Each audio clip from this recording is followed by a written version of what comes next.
bugun men pensiya guvohnomasi haqida ko'pchilik e'tibor bermaydigan, lekin amalda pulingizni, vaqtingizni va asabingizni tejab qoladigan juda muhim ma'lumotlarni tushuntirib beraman.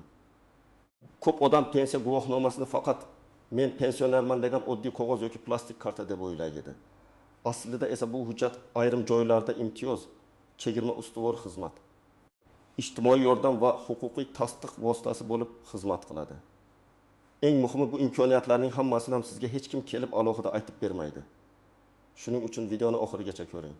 Bu ma'lumot nafaqat pensionerlarga, balki ota-onasi, buvisi, bobosi, turmush o'rtog'i yoki yaqin qarindoshi pensiya yoshida bo'lgan har bir inson uchun kerak. Hozirning o'zida kanalga obuna bo'ling, videoga like bosing. Chunki bunday amaliy maslahatlar ko'p oilalarda real pulni tejaydi va odamlarni ortiqcha yugur-yugurdan qutqaradi. Avvallari pensiya guvohnomasi ko'proq oddiy tasdiqlovchi hujjat vazifasini bajargan. Ya'ni odam pensiyaga chiqqanini, nogironlik pensiyasi olayotganini yoki boquvchisini yo'qotganlik bo'yicha to'lov olishini ko'rsatish uchun shu hujjatni taqdim etgan. Ko'plab tashkilotlarda hamma narsa qog'oz orqali yuritilgan. Ariza yoziladi, guvohnoma nusxasi olinadi, muhr bosiladi, keyin javob kutiladi. Hozir esa vaziyat ancha o'zgardi. Davlat xizmatlari raqamlashmoqda, ko'p ma'lumotlar elektron bazalarda ko'rinadi. Ayrim imtiyozlar avtomatik aniqlanadi. Lekin bu degani pensiya guvohnomasi kerak emas degani emas. Aksincha, ayrim holatlarda aynan shu hujjat sizning maqomingizni tez tasdiqlaydi. Masalan, tibbiyot muassasasida, kommunal xizmat idorasida, bankda, sanatoriy yo'llanmasida, sud yoki notarial jarayonda, transport yoki madaniy tadbirlarda sizdan pensioner ekaningizni tasdiqlang deb so'rashlari mumkin. Men amaliyotda ko'p ko'rgan holat shuki, odam o'z huquqini bilmagani uchun navbatda oddiy tartibda kutadi. To'liq narxda xizmat oladi, ariza bermaydi, chegirma so'ramaydi yoki ijtimoiy yordamdan foydalanmaydi. Keyin bilib qoladi, aslida menga imtiyoz bor ekan-ku. Mana shu kechikkan tushuncha eng achinarli joyi. Chunki ayrim imkoniyatlar faqat ariza berilgan kundan boshlab ishlaydi. O'tgan oylar uchun qaytarib berilmasligi mumkin. Pensiya guvohnomasining eng birinchi kuchi shundaki, u sizning ijtimoiy maqomingizni darhol ko'rsatadi. Ko'p odam buni oddiy narsa deb o'ylaydi, lekin amalda bu juda muhim. Masalan, 37 yoshli otaxon poliklinikaga boradi. Ro'yxatxonada undan pasport so'rashadi. Lekin imtiyozli ko'rik yoki ayrim tahlillar bo'yicha pensioner maqomini tasdiqlash kerak bo'ladi. Agar guvohnoma yonda bo'lsa, masala tez hal bo'ladi. Agar bo'lmasa, bazadan ko'ramiz, ertaga keling. Pensiya bo'limidan ma'lumot olib keling degan gaplar boshlanishi mumkin. Bu ayniqsa boshqa tuman yoki boshqa viloyatga borgan odamlar uchun muhim. O'z mahallangizda hamma sizni taniydi, lekin boshqa joyda hujjat gapiradi. Shuning uchun men doim aytaman, pensiya guvohnomasini uyda sandiqda saqlab qo'yish emas. Kerakli holatlarda olib yurish foydali. Albatta, asl nusxani yo'qotib qo'ymaslik kerak, lekin telefoningizda sifatli rasmi ham bo'lsin. Ba'zi joylar faqat asl nusxani so'raydi. Ba'zilar esa rasm yoki nusxani ko'rib ham yo'naltiradi. Ko'pchilik pensionerlar kommunal to'lovlarda hech qanday yengillik yo'q deb o'ylaydi. Bu har doim ham to'g'ri emas.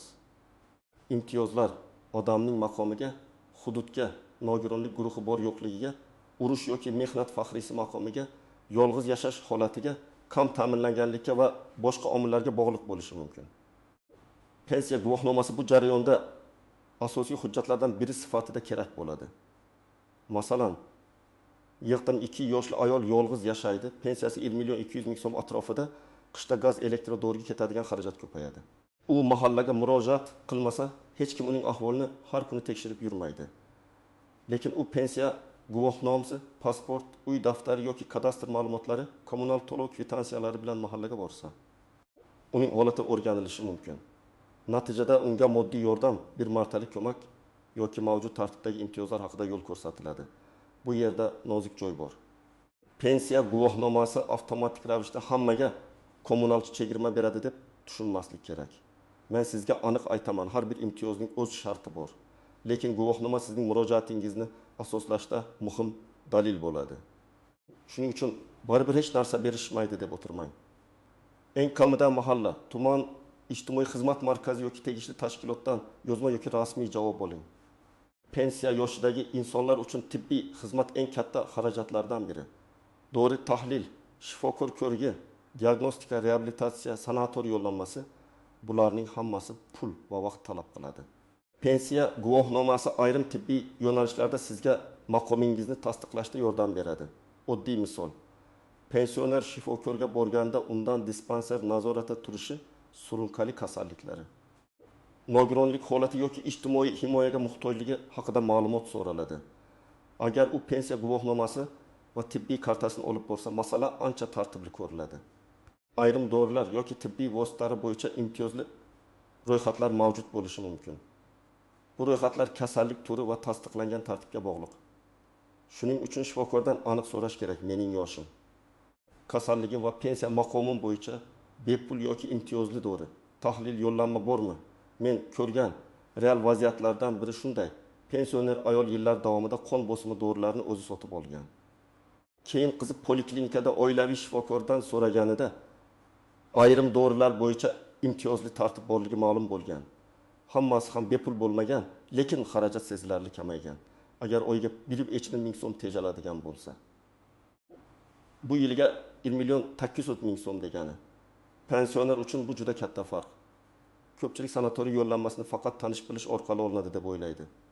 Aslida pensionerlar nogironligi bo'lgan shaxslar, ayrim faxriylar va ijtimoiy himoyaga muhtoj fuqarolar uchun belgilangan tartibda sog'lomlashtirish imkoniyatlari bo'lishi mumkin. Bu yerda pensiya guvohnomasi yana bir bor kerak bo'ladi. Chunki u sizning maqomingizni ko'rsatadi. Agar siz yoki yaqin insoningiz sanatoriyga muhtoj bo'lsa, birinchi qadam poliklinikadagi shifokorga murojaat qilish. Shifokor sog'liq holatini baholaydi, tibbiy ko'rsatma bor yo'qligini aniqlaydi. Keyin mahalla, ijtimoiy himoya organlari yoki tegishli jamg'armalar orqali yo'llanma masalasi o'rganiladi. Hamma ham darhol yo'llanma oladi degani emas. Navbat tibbiy ko'rsatma hududiy kvota va boshqa shartlar bo'lishi mumkin. Lekin murojaat qilmagan odam navbatga ham kirmaydi. Masalan, 69 yoshli erkak insultdan keyin tiklanish davrida u uyda yotib faqat doriga pul sarflaydi. Lekin tibbiy reabilitatsiya unga ancha foyda berishi mumkin. Agar oilasi pensiya guvohnomasi, pasport, tibbiy xulosa, shifokor yo'llanmasi bilan murojaat qilsa, unga mavjud imkoniyatlar tushuntiriladi. Bu yerda natija kafolatlanmaydi, lekin imkoniyatdan xabarsiz qolish eng katta yo'qotish. Pensiya guvohnomasi transport masalalarida ham foydali bo'lishi mumkin. Turli hududlarda jamoat transporti, temir yo'l, ayrim yo'nalishlar yoki maxsus toifalar uchun alohida imtiyozlar bo'lishi mumkin. Bu imtiyozlar doimiy ham bo'lmasligi, barcha pensionerlarga bir xil tatbiq etilmasligi mumkin. Shuning uchun har safar chipta olayotganda pensionerlar uchun chegirma yoki imtiyoz bormi deb so'rash kerak.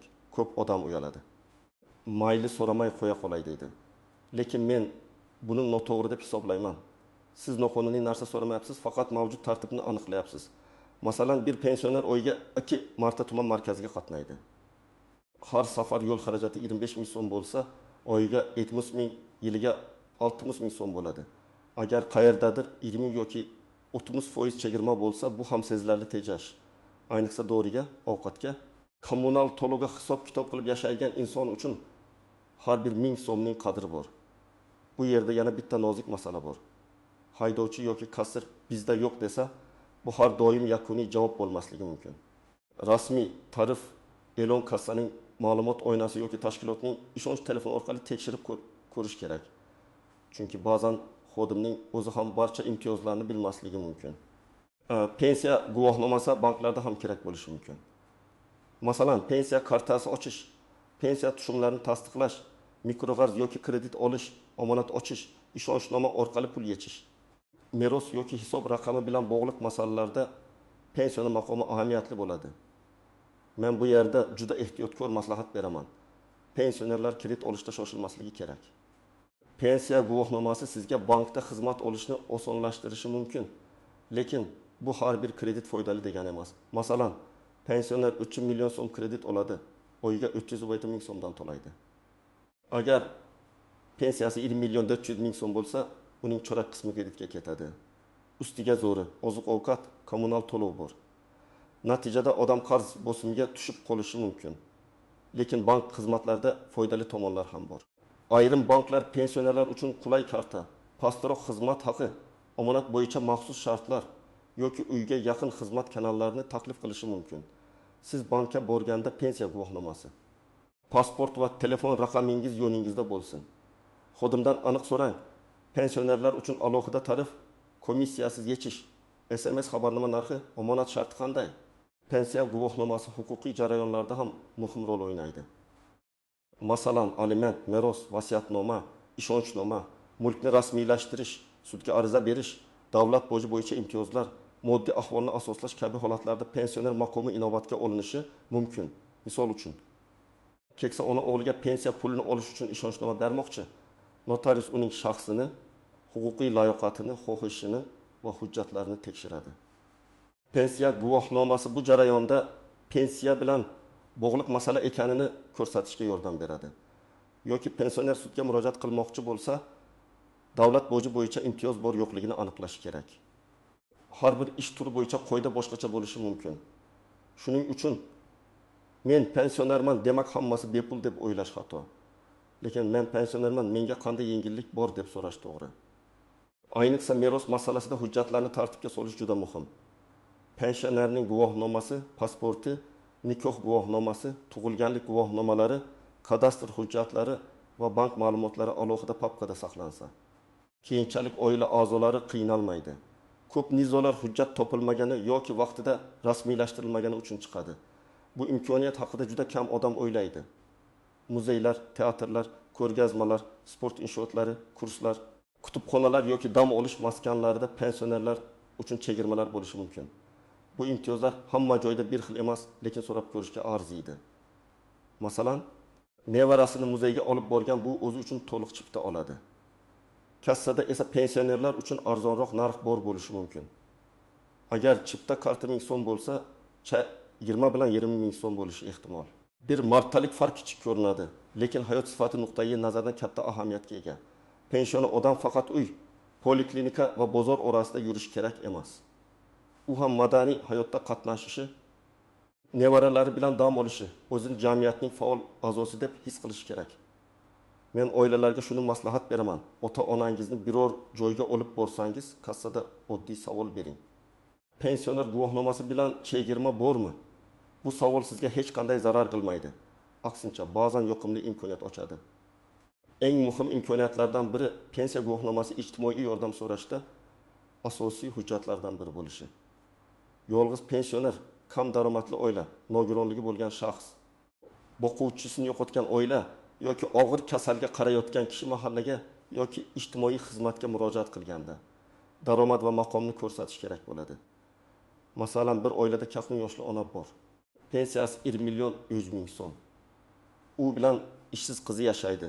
Ona doimiy parvarishga muhtoj. Bu holatda biz qiynalyapmiz deb og'zaki aytish yetarli bo'lmasligi mumkin. Hujjat kerak. Pensiya guvohnomasi, pensiya miqdori haqida ma'lumot, tibbiy xulosa, yashash joyi bo'yicha ma'lumot, xarajatlarni ko'rsatuvchi kvitansiyalar. Shunda mas'ullar vaziyatni aniqroq baholaydi. Yana bir misol. Bo'g'uvchisini yo'qotganlik pensiyasini olayotgan bola yoki talaba bor. Oilasi ayrim yordam turlariga murojaat qilmoqchi. Bu yerda ham pensiya guvohnomasi yoki tegishli pensiya hujjatlari haqiqatan ham bu oila ijtimoiy himoyaga muhtoj toifada ekanini ko'rsatadi. Hujjat bor joyda gap aniq bo'ladi, hujjat yo'q joyda esa murojaat cho'zilishi mumkin. Endi men aniq ajratib beraman. Kimlar bu masalaga jiddiy qarashi kerak? Birinchidan, pensiya guvohnomasi yo'qolgan, yirtilgan, eski ma'lumotlar noto'g'ri bo'lgan odamlar. Ikkinchidan, nogironlik guruhi, boquvchisini yo'qotganlik, yoshga doir pensiya yoki boshqa turdagi to'lov maqomi o'zgargan shaxslar. Uchinchidan, boshqa viloyatga ko'chgan, propiska yoki yashash manzili o'zgargan pensionerlar. To'rtinchidan, yolg'iz yashaydigan yoki sog'lig'i og'ir bo'lgan keksalar. Beshinchidan, pensiya kartasi, bank, meros, notarius yoki tibbiy yo'llanma masalasi bor oilalar. Kimlar nisbatan xotirjam bo'lishi mumkin? Guvohnomasi joyida. Ma'lumotlari to'g'ri, pensiya muntazam tushyapti.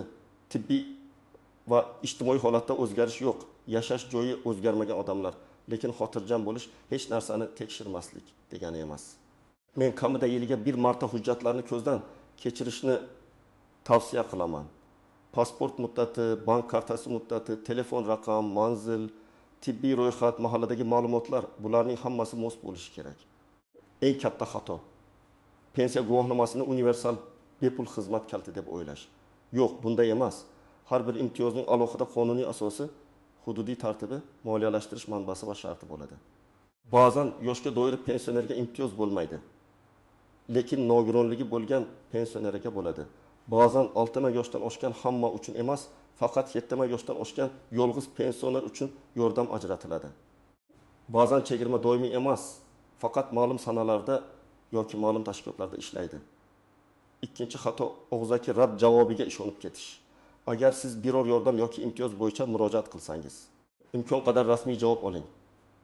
Ariza raqami, qabul qilingan sana, mas'ul xodim ismi, javob muddati bo'lsin. Yo'q ekan degan gapni eshitib chiqib ketmang. Qaysi asosga ko'ra yo'q? Menga yozma javob bera olasizmi deb so'rang. Uchinchi xato hujjatlarning tarqoq yurishi. Pasport boshqa joyda, guvohnoma boshqa joyda, tibbiy xulosa yo'qolgan, bank kartasi muddat o'tgan. Keyin shoshilinch vaziyatda oila a'zolari nima qilishni bilmay qoladi. Men har bir pensioner uchun alohida papka qilishni tavsiya qilaman. Unda pasport nusxasi, pensiya guvohnomasi nusxasi, bank karta ma'lumoti, shifokor xulosalari, dori ro'yxati, yaqin qarindosh telefonlari. Kadastr yoki ijara hujjatlari bo'lsin. Endi nima qilish kerakligini aniq aytaman. Birinchi qadam, pensiya guvohnomangizni tekshiring. Unda ism, familiya, tug'ilgan sana, pensiya turi, berilgan sana va boshqa ma'lumotlar to'g'rimi? Agar xato bo'lsa, kechiktirmasdan pensiya jamg'armasi bo'limiga yoki davlat xizmatlari markaziga murojaat qiling. Ikkinchi qadam, guvohnomaning sifatli nusxasini oling va telefoningizga rasmga tushirib qo'ying. Asl nusxani ehtiyot qiling, lekin kerak bo'lganda ko'rsata oladigan holatda bo'ling. Agar yosh katta inson telefondan foydalana olmasa, farzandi yoki ishonchli qarindoshi elektron nusxasini saqlab qo'ysin. Uchinchi qadam, mahallaga borib, o'z holatingiz bo'yicha imtiyoz va yordamlarni so'rang. Savolni umumiy bermang, aniq so'rang. Men yoshga doir pensionerman, yolg'iz yashayman, pensiyam falon so'm, kommunal xarajatlarim ko'p. Menga qanday yordam yoki ro'yxat bor? Agar nogironlik bo'lsa, tibbiy hujjatni ham qo'shing. To'rtinchi qadam, poliklinikada oilaviy shifokor bilan gaplashing. Mening yoshim va kasalliklarim bo'yicha imtiyozli dori, reabilitatsiya, sanatoriy yo'llanmasi yoki bepul tahlil imkoniyati bormi deb so'rang. Shifokor aytgan hujjatlarni yozib oling. Og'zaki eshitib uyga qaytmang, ro'yxat qilib oling. 5-qadam. Bank va transportda chegirmalarni tekshiring. Pensiya kartangiz qaysi bankda bo'lsa, tariflarni so'rang. Naqd pul yechish komissiyasi bormi? SMS xabar qancha? Karta muddati qachon tugaydi? Ishonchli shaxs orqali operatsiya qilish tartibi qanday? Bularni bilib oling. Transportda esa chipta olayotganda pensioner guvohnomasi bilan imtiyoz bor yo'qligini so'rashni odat qiling. 6-qadam.